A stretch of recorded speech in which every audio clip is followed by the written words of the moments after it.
Tere, minu nimi on Veiko Nurm, juhatan ettevõtet Korsten Puhtaks OÜ. Elukutselt olen potsepp ja korstnapühkija. Meie ettevõte tegeleb erinevate moodulkorstende ehitamise, paigaldamisega, samuti kütteseadmete ehitamise, paigaldamisega, konsultatsioonidega. Nagu me teame, siis moodulkorstende paigaldamisest on väga palju alla pääsenud hoone tulekahjusid. Ja väga palju nendest tulekahjudest ongi alguse saanud just korstende valest paigaldamisest. Me võtame tavalise kõige lihtsama paigaldatava plokkmoodulkorstna, mis on keraamilise sisuga. Ja kuna ma olen ka korstnapühkija, siis kutsuti mind objektile andma hinnangut korstna paigalduses.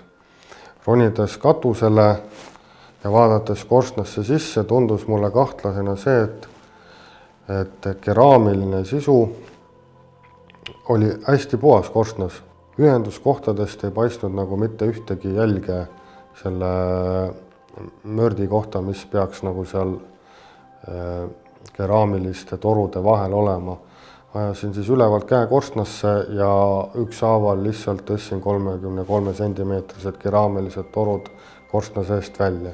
Tähendab seda, et hiljem sain teada, et korsten oli paigaldatud ehitusfirma poolt, kes seda maja ehitas ning lihtsalt keraamiline sisu oli paigaldatud ilma tulekindla seguta, lihtsalt laotud üksteise peale korstna sisse, nii et kõik oli täiesti lahtiselt.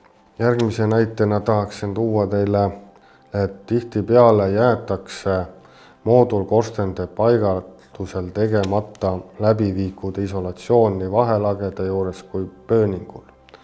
Selle koha pealt on korstende paigalduse juures enda nõuded, et pööningul on tihtipeale siis puistevill vastu korstent või on seal mõni muu põlevmaterjal lausa vastu korstent.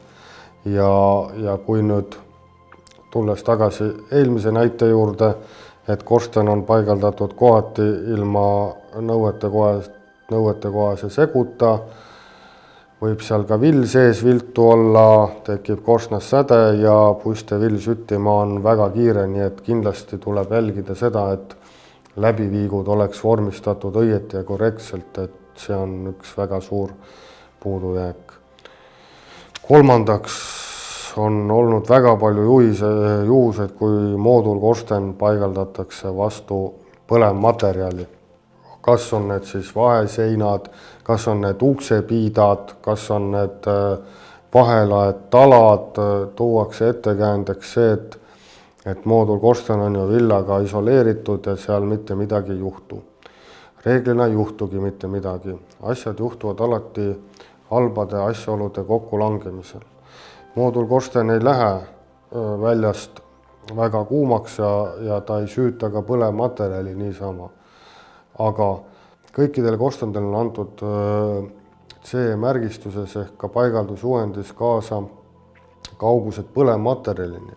Ja see tähendab seda, et neid korstnaid on testitud tahmapõlengu kindluses ja see samane number seal taga, mis on CE-märgistuse viimane number, tähendabki seda, kui kaugel see korsten peab põlevmaterjalidest olema ja kui kaua ta peab nüüd siis vastu tahmapõlengule.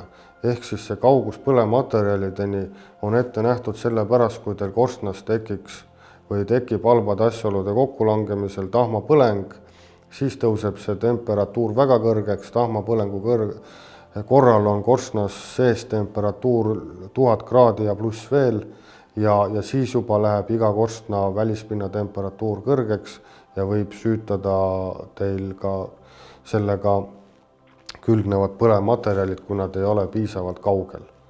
Et see on üks kõige suurem viga, mida korstende paigaldusel tehakse. Järgmiseks muidugi veel on nüansid, et nagu me teame, moodulkorstende puhul on eriti palju eksitud ja selles suhtes, et kusagil tuleb ette koht, kus peaks nagu natukene seda korstent keerama, mida on ka üritatud teha, kuigi plokkmoodulkorsten peab kindlasti minema sirgelt ülevalt alla ja mingisuguseid jõnkse seal sees olla ei tohiks, aga on ette tulnud, et seal kohas, kus peab olema vill, on hoopiski keraamiline sisu ja nii on üritatud siis mingisugusest talast või põlematerjalist nagu telliseid ladudes ka moodulkorstnaga mööda minna.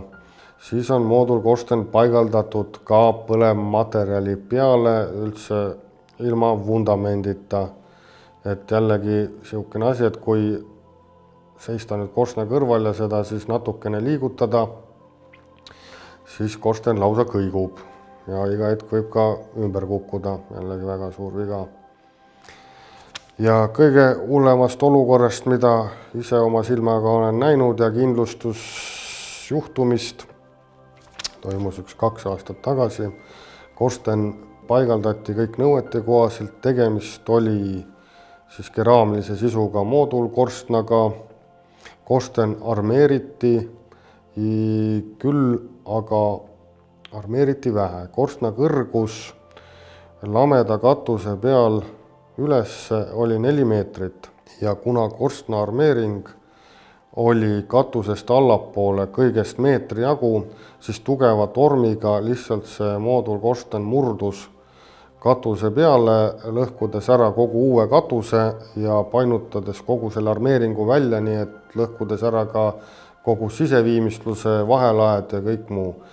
Et kindlasti sellistel puhkudel, kui korsten on väga pikalt väljas, tuleb jälgida tootjapoolseid paigaldusjuhend, kui pikalt ja kuidas tuleks korstent armeerida, et ta kindlasti ka teil püsti püsiks ja korralikult töötaks.